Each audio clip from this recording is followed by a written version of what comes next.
reading. Kneeling is an issue. You can hang your feet off the edge of any number of blankets under your shins if you want. So the line of your ankles at the edge, hanging off. If I needed more height, I could add a pillow, as I said, or a pile of blankets. This is barely a big enough pillow, but it's under my shins, so that works. If you don't have front of ankle tightness and there's no hollow in there, you may need a cushion or blankets between your thighs and calves so you can rest comfortably. You might be stacking more pillows or even put a block underneath.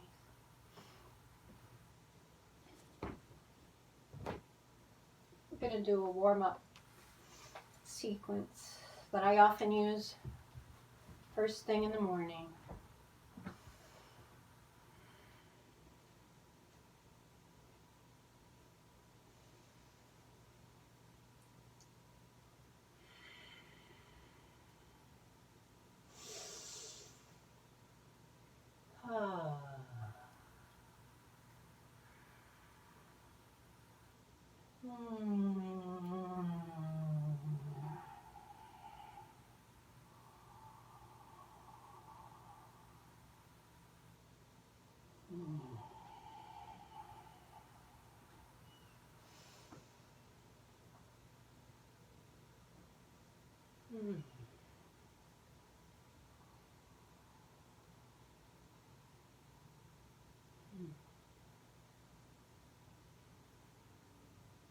So that was cats and dogs. Keeping the belly pulled in to stretch the lower back as I move toward downward facing Guru.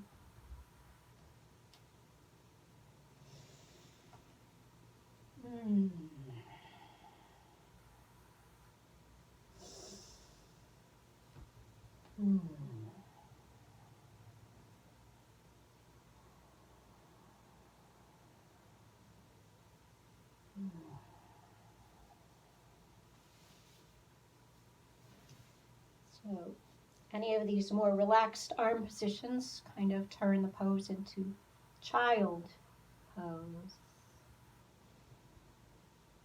Now my bun is giving me a little support. If you can't reach your head to the mat, use a cushion or your hair or a book or a block. Let's let those shoulders droop for a moment. We rarely do that in yoga. Might feel good for a little while. Feeling the edges of the mat, checking with my eyes. I have a pattern that's symmetrical that I can look at too.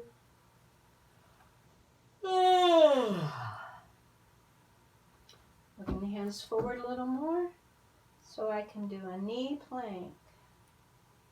Plank could be with a level parallel to the floor. Back.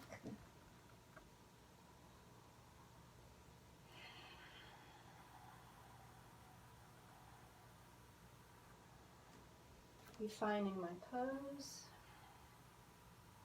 I'm using the camera to help me. You can do this too. Take a picture of your practice and send it to me. Now I'll release. I'm going to move my knees back onto the blanket and the hands back. Right now my ankles are relaxed. I could point the feet. I could start to come up onto the ball of the foot. But you know what? That blanket is under my feet. So, out of the way. Or if you were working with a blanket, you would walk backwards, but I need to stay in line with the camera. So, upward dog, knee plank, table, downward facing hero. There's cat pose, table, knee plank, upward dog, shoulders back, hands shoulder width or elbows at least shoulder width. Moving the ribs forward, shoulders down toward the buttocks, tucking the tailbone. Now maybe I'll get back to raising the knees a little higher with pointed feet. In the morning when I'm waking up, with knees on the floor, I do a little twisting and feel side stretch from one hip bone up the side ribs close to the armpit. So I'm mildly twisting the neck too, not harshly.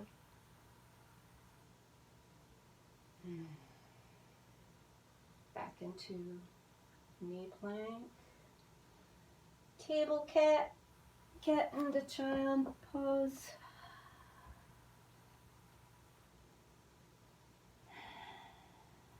Back up through cat, into table, into dog, cow,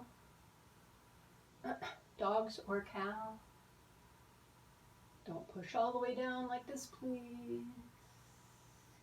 Keep some support in the front belly, keeping the lower back from its deepest curve. Don't crane your neck. I think I was a little bit. Okay then.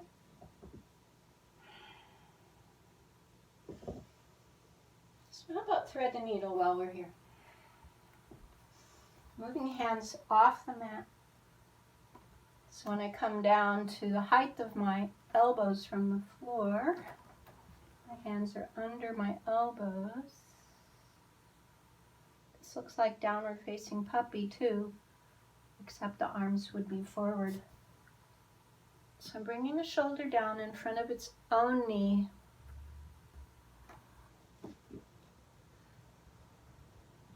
And now I'm pushing with the hand nearest the camera, near you, pushing that shoulder back toward the wall behind me.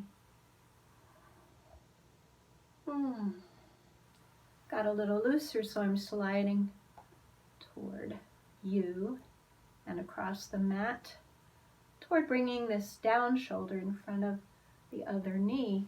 And I think I was a little too close, so I'm moving out away from the knees with my shoulder and shoulders and head.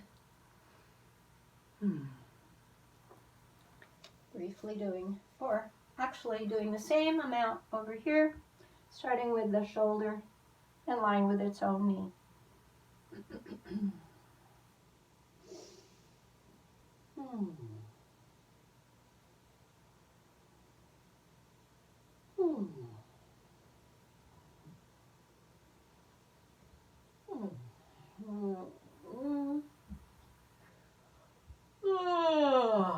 Big yawns are helpful.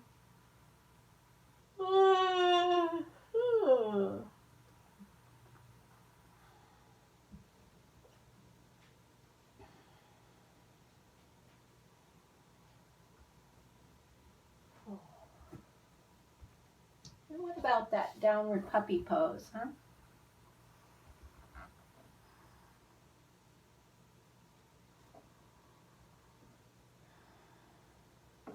If it hurts in the shoulder joint, bend your arms.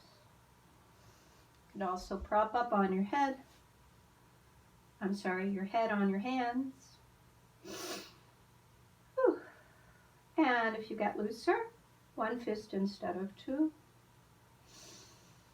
And then maybe no fists and two palms down. And maybe one palm. And then maybe to the man. All right. There's that piece. Thank you for listening and watching.